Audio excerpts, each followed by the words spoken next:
Hey guys, welcome back. So in this video I'm going to show you how you can change language in Perplexity AI. So let's get straight into it.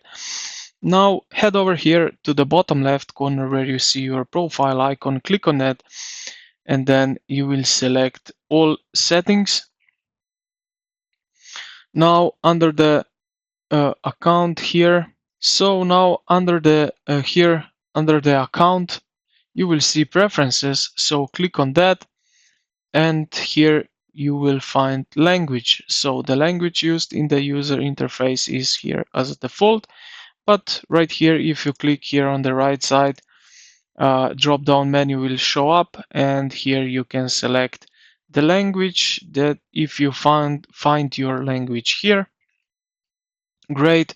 Otherwise, leave it on default. And yeah, this is pretty much everything. So I hope this video helped you out. If you did, consider to like the video and subscribe to the channel. Thank you for watching, and I will see you in the next one.